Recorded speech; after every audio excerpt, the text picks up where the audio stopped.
here's his chart. This is the North Indian style chart of Vedic astrology. I use Vedic astrology as opposed to Western astrology because the Western astrology has some weird ways of calculating things. The zodiac calculation they use is actually inaccurate to the stars. So when you say that the sun is in Aries, it's actually not in Aries. It's most of the time it's in Pisces. And the two zodiacs, the sidereal versus tropical, are getting further removed from each other. The sidereal zodiac, which is what Vedic astrology uses, is always aligned to the constellations. So when you see like his ascendant here is a Cancer, that means that the constellation of Cancer was rising on the eastern horizon when he was born. And then, the sun was in Virgo when he was born, and his moon was in the constellation of Pisces. So these are the actual placements. What you see in your Vedic chart are like the real placements of where everything is. When you look at a Western chart, everything's off by 24 degrees. It's 24 degrees ahead of its actual placements, which is actually like a whole sign. So it's like a whole sign off. So you don't want to look at that because it's going to give you inaccurate information. It's not going to be the real information that you want to look at. So the really only choice to be accurate is to use Vedic astrology. So that's what I use. It also uses the whole sign house system. So which makes a lot of sense because each house in here is going to have one sign taking up the whole house, which is just a very elegant way to do things. Otherwise, like in Western astrology, they use different systems, which aren't as elegant. So yeah, this is his North Indian style chart. Up here, this top diamond is the first house, and then you count along the edges here to count all the houses. So this first house has Cancer in it. Second house is Leo, it's the fifth sign. Third house is Virgo, and it has Sun and Ketu there. Fourth house is Libra, it has Venus, Jupiter, Mercury there. Fifth house has Scorpio. Sixth is Sagittarius. Seventh is Capricorn, it has Mars and Saturn there. Eighth is Aquarius. Ninth house is Pisces, and it has Moon and Rahu there. His 10th house is Aries. His 11th house is Taurus, and his 12th house is Gemini. So yeah, these are all the positions of all the placements of his planets. So I'll go into detail on all the little aspects of the rulerships and some of the conjunctions and different things here and the different signs he's got. So his ascendant is Cancer, or his rising sign. It's ruled by the moon. It's learning about the nature of emotions. It's peaceful, kind, romantic, gentle, changeable, and fickle. It seeks perfection. Its skills are best used in the material realm. It's very aware of money, deals with finance as well. The ascendant is in the nakshatra called Pushya, and the nakshatras are like the sub-constellations inside the signs. There's about 2 to 3 different nakshatras per sign, and so they have a little bit different characteristics based on which one it's placed in. The divisions were based on the moon because the moon is in one nakshatra per day.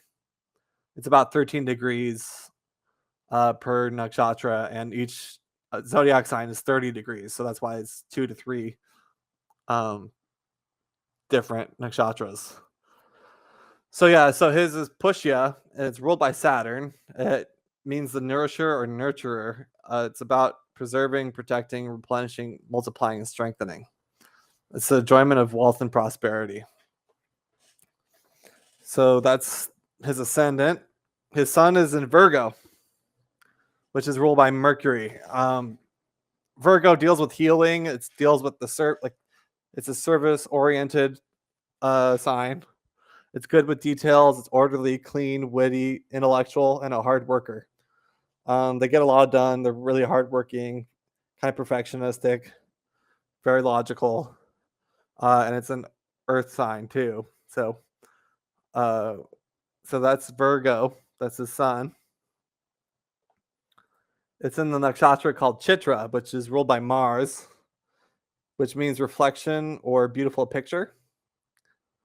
It means you're immersed in the material world, creative, full of ideas, artistic, and has courage and confidence to externalize their potential. Um, so his sun is in the third house. Third house with the sun there gives you great willpower. You excel in fields that require diligence and concentration, especially in communications, advertising, and public relations, which are all third house significations. Communications is a big thing. Advertisement is big. But third house also deals with courage, bravery, adventure, being persevering, ambitious, stuff like that. It's also deals with writing, the fine arts such as music, dance, and drama. So he is engaged in writing quite a bit, and he does deal with the fine arts too, because he's a poet and he's done some painting and different things like that. So that's his sun. So something I wanted to point out that's really interesting about his chart is that he has the sun and the moon with Ketu and Rahu. And Ketu and Rahu are the eclipse points for the moon and sun. So when the sun is with Ketu and the moon's with Rahu, or the other way around, like moon with Ketu and sun with Rahu, that indicates that the person was born during a lunar eclipse where the earth blocks out the light from the moon. The sun can't eclipses. Well, there's a lunar eclipse that happens. And when they're together, then there's a solar eclipse. So the sun is being blocked by the moon instead of the other way around. So this is an interesting thing. It's hard to know exactly what it does when you have a lunar eclipse, but some very prominent and successful people have stuff like this happening.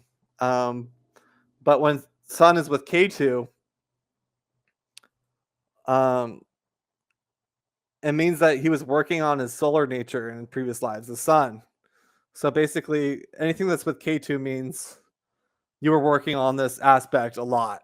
So he was working on this solar leadership, authority, ego, energy a lot in previous lives. And in this life, he had to come in and kind of finalize that, find the way to deal with the sun energy the best way. But this brings strong psychic energy, and it means that you'll experience a rebirth, extreme transformation in this incarnation, which could be some kind of enlightenment experience that he had during his life, and he's talked about that through different experiences he's had. So it makes you really willful. It can give you extreme anger, a hot temperament, regality, intense concentration, deep perception, and penetrating insight. So that's what happens when the sun's with K2. But this signifies like an old soul in some sense, like a lot of deeply spiritual people have sun with K2. Because sun is a very personal planet, so it's pretty intense signification. So that's very interesting. So the sun rules the second house and is in the third. So you can see Leo is here. That's the fifth sign. And sun is in the third house. So this makes the connection between the second house and third house. And second house is wealth. And third house is like communications. So he's got a strong desire to earn wealth through communication stuff. It could be music, dance, or drama, but it's also like writing, anything where you communicate. So that's how he went about building wealth, is through his writing, essentially, and his communicating. His moon is in Pisces, which totally fits for him. It's a very spiritual position. It's impressionable, emotional, intuitive, spiritual, or religious. They love rituals. They're compassionate. They have strong faith, and they're prone to addictions. So this really fits for him because he's very spiritual. He has his own religion that he came up with, which is Thelema.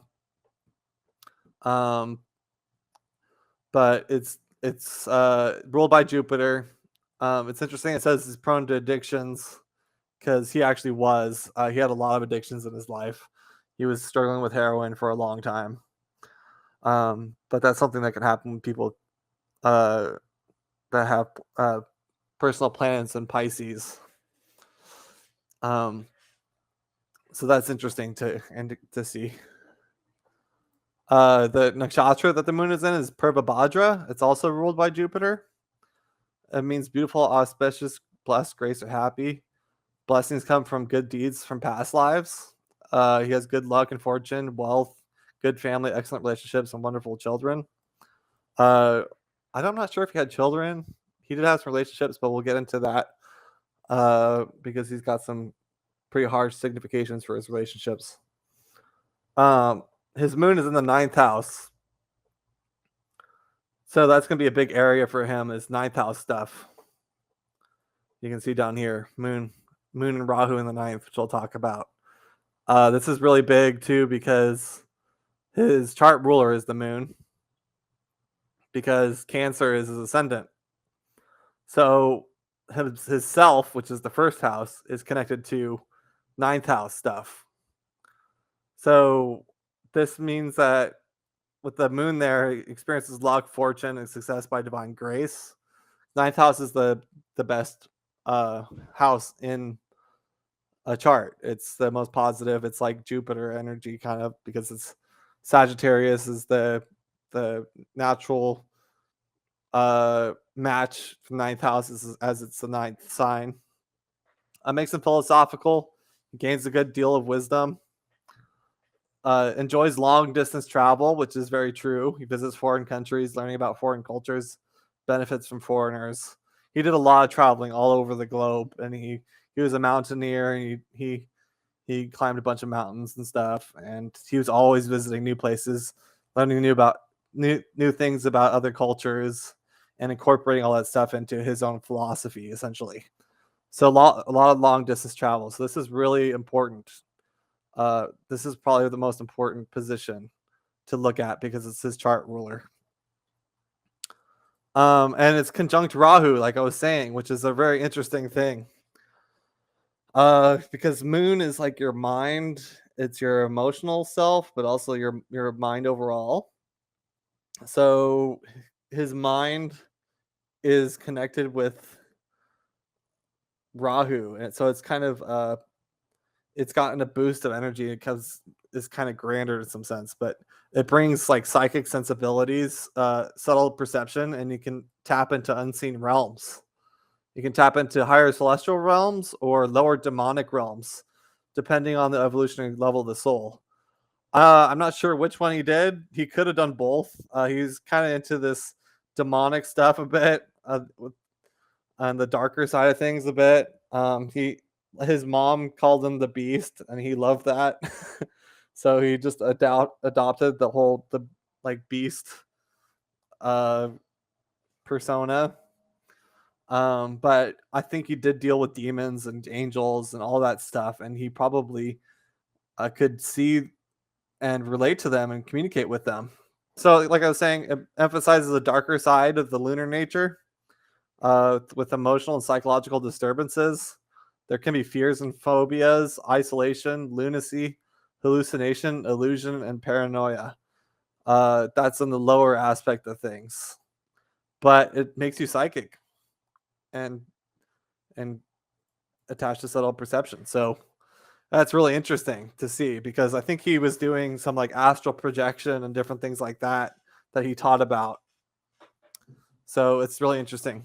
And like I was saying here, Moon rules the first house because it's Cancer there and it's in the ninth. This is the most important position for his whole chart. It gives him strong interest in religion, philosophy, and higher knowledge because this means that his self, the first house, is connected to religion, philosophy, higher knowledge.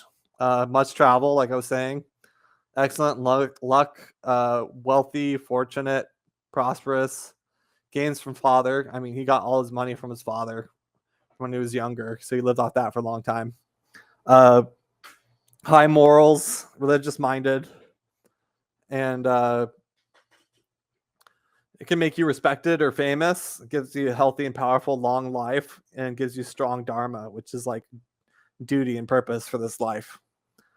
So this is really important because he engaged in philosophy and religion, higher knowledge, so much so that he built his own religion, which is Thelema. So this is very clearly true for him, that ninth house is very prominent in his life. So that's pretty cool to see. So this is interesting. His Mars is in the seventh house. This gives him endurance and he can exert his desires above others, makes him powerful and successful. Mars there in the seventh house, it deals with business. Seventh house is like business. So it gives him talent in business, makes him outgoing and sociable, fulfills his daily desires quickly and easily, practical and down to earth, good with mechanical and technical fields. But this is something called Kuja dosha when Mars is in the seventh house or the first house. Whenever it's affecting the seventh house, it kind of disturbs your relationships and makes things tough. Like you don't want Mars involved in your relationships because that's just like anger and fighting and all the hard stuff. It means that his married life is discordant. He may get married early due to physical attraction, but he may fight with spouse which leads to divorce. I think he was married a couple times. But he's attracted to partners who are assertive, fiery, aggressive, argumentative, and physical. So that's just the kind of partners he had. But marriage isn't really an easy thing for him because of this position.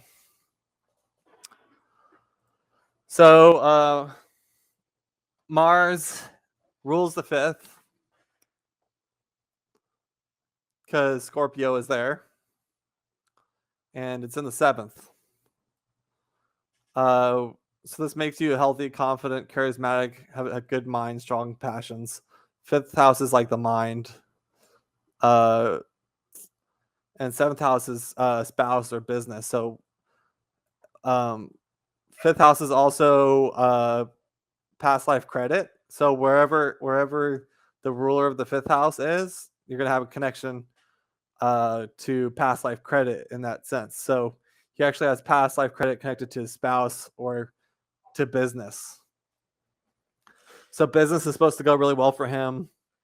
He's supposed to have a good spouse connection, past life credit in that sense. But because Mars is there in the seventh, it also disturbs his marriage. Like it says he has happy marriage. Maybe that's an aspect, beautiful or intelligent or devoted spouse. But like I was saying, it kind of goes against that with the Mars being in seventh, creating Kuja dosha. Mars is ruling the 10th and is in the 7th. So you can see Aries is in the 10th house and Mars is in the 7th. This means his career, because 10th house is career, is involved in trading or business. Business 7th house. Career involves spouse or partner. So because that's 7th house. So partners are a really big thing in his career. His career is essentially connected to partners of different kinds. He profits through partnerships and joint ventures because of this. So now let's look at his fourth house. Well, Mercury is in the 4th house. What this means is when Mercury is in the 4th house, he moves often, may live in many different cities during his youth. He will own land, homes, and transportation. He inherited a lot from his family, actually. He was really rich when he was younger, but I think maybe they did move a lot. It makes you skilled in intellectual and educational activities, and will have a fine education and earn a good degree. Knowledge and information are extremely important to happiness because Mercury is knowledge and information, and 4th house is happiness. So that really fits for him. I mean, his quadrant was knowledge. He's got some scholar secondaries from Michael teachings. So that's a big thing. And it's interesting that it's saying he has a fine education, earns a good degree. I mean, education is a big thing. That's part of the 4th house too, is education. Which really fits with his global job, which was usefulness and getting yourself educated. So education is a big thing. And so all these planets here are kind of related to education in that sense, but especially Mercury because it's more of the intellectual stuff. But this kind of reinforces why he's been so educated and has learned so many different things. He's always seeking more. He does well in trading or business, may become involved in writing, teaching, communications, or media. This is because, I mean, his career is also influenced by this because all these planets, like Mercury, is actually aspecting the house opposite from it, which is the 10th house, the career. So his career is actually connected to writing and teaching, communications, and media. Lots of Mercury significations there. So that's interesting. Mercury rules the 3rd and is in the 4th. Virgo is ruled by Mercury, and Mercury's in the 4th. So there you go, right there. Means efforts and adventures may involve land or real estate. There's a lot of significations that I notice for real estate in here too, because he's got 3 planets there. I don't know all the details about his real estate, but he did own a home that was kind of isolated from everywhere. It was a famous home. Jimmy Page, the guitarist of Led Zeppelin, actually bought his home at one point and lived in it. So I don't know how important that aspect is of land, but there's a lot of significations that I'm seeing here for that. So he's dealing with land in some sense. So this is interesting. His Mercury rules the 12th house and is in the 4th. 12th house is like spirituality, but it's also loss, and it's kind of negative things. So it makes things tougher, whatever it's connected to. And 4th house is mother. So if we see here, Gemini is in the 12th house, and Mercury rules Gemini is in the 4th. So this means that he has loss and hardships and stuff related to mother. So that means that there's no happiness from mother. Mother has a hard life. There's few comforts and little happiness. He could also have career difficulties, many changes in the career, but it's excellent for real estate. This is true with his mother. He didn't have a really good relationship with his mother. Like I was saying, his mother called him the beast, and he was bisexual. He was having sex with men. They didn't like that, especially at the time. It was like illegal to have sex with men, which is strange, but that's just how it was at the time.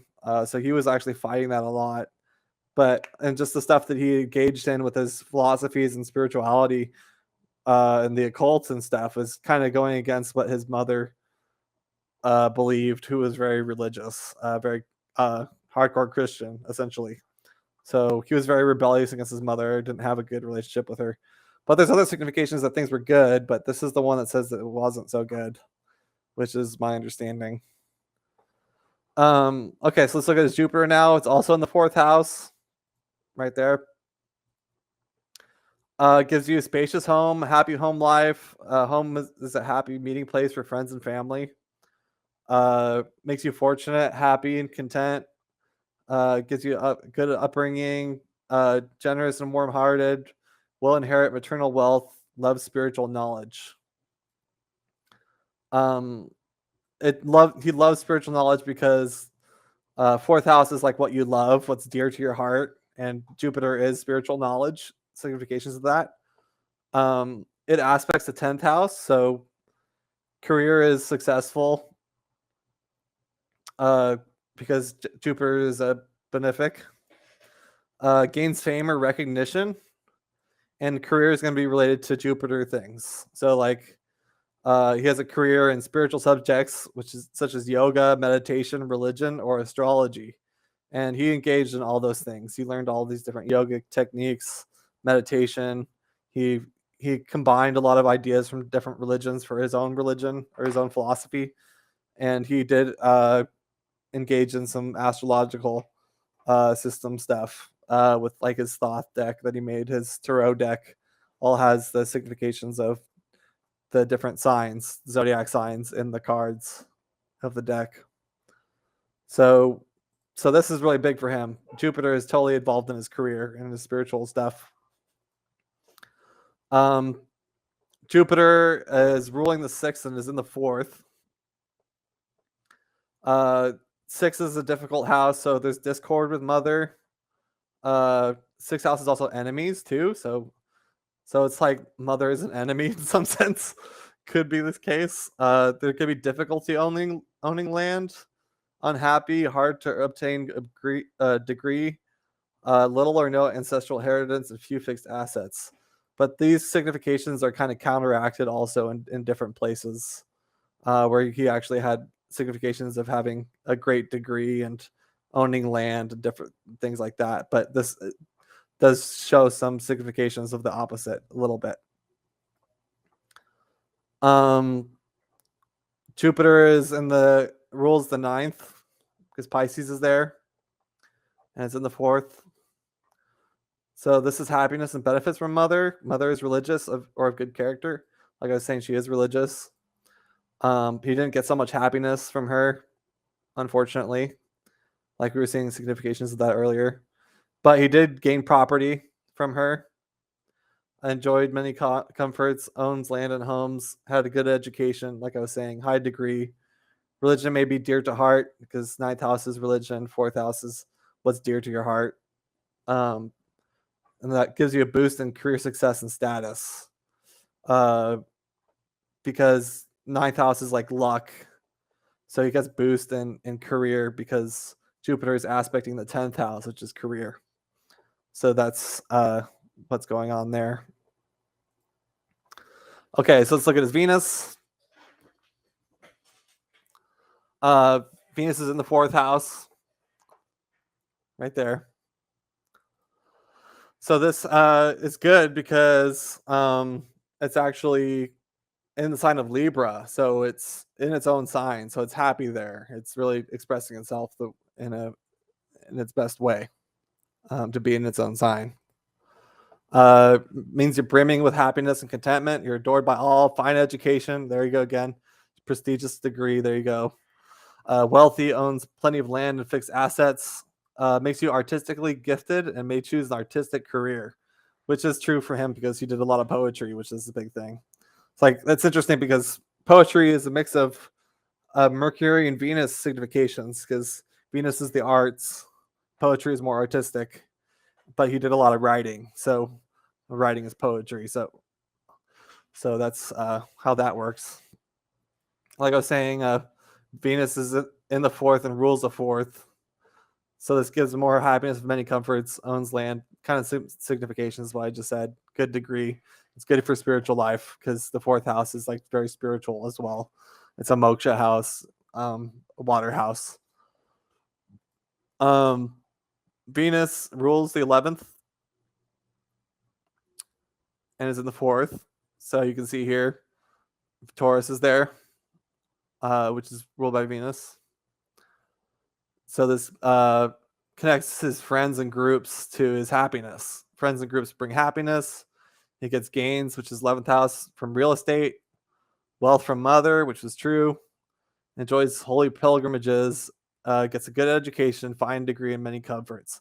So you can see there's all this education, fine degree stuff, like I was saying, which is very important for him. He got super educated. It felt like that was a very important thing. Like part of his global job and Michael teachings is usefulness. So getting educated was really big. So that's what we keep on seeing. It says he fulfills his major goals and desires. Okay. We'll just keep on going. This video is coming out a little bit longer than I was hoping, but that's okay. I'll split it into 3 sections. So let's look at Saturn. Saturn's in the 7th house with his Mars, and so these are both the malefics in his 7th house, which makes relationships hard. It says relationships and married life suffer. He's paying back karma for marriage from previous lives. Married life is tedious. He's likely to divorce, which is what happened. Spouse may be powerful or special, mature and spiritual. I think he had his first spouse was very spiritual, and he did a lot of stuff with her. It's powerful for longevity, real estate, discipline, and authority. It gives him long life, and he may do well in business. Having Saturn in the 7th house gives the discipline and authority related to business. Capricorn is in the 7th house, and Saturn is there, so it's actually it's in its own sign, but still Saturn is always malefic no matter what sign it is, but it's a little bit better to be in Capricorn. So this actually means a beautiful power or special spouse, but divorce is possible.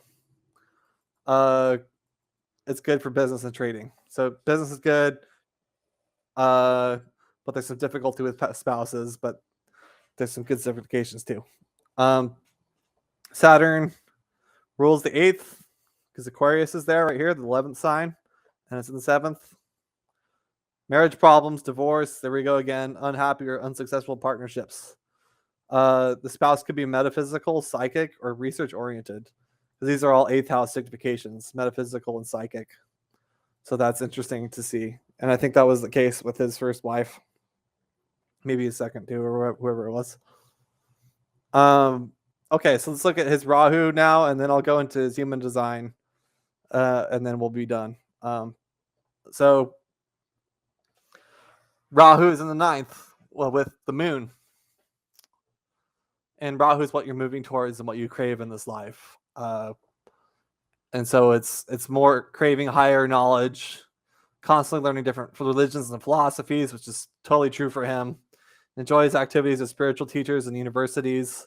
It's a good position for spiritual seekers, which is totally true for him as being a priest from the Michael teachings. Father may be powerful and successful, which I think is true, but also intense and domineering. Because Rahu is pretty intense and powerful energy. So, and 9th house is father. So it kind of makes you have a big, grand, powerful father, worldly powerful father. And he inherited a lot of wealth from his father and stuff, who was very successful. So that all fits. Travels all over the world. 9th house is long distance travel. So he's just craving, like, I got to have more travel. I got to travel more places.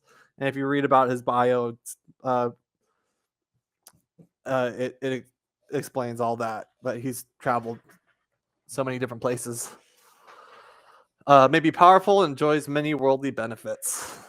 So that's his Rahu. It's in the sign of Pisces, which makes him drawn to psychology, metaphysics, mysticism, spirituality, and religion. He needs to devote energy to idealistic callings, benevolent endeavors, and the betterment of humankind. He should cultivate faith and develop spiritual nature.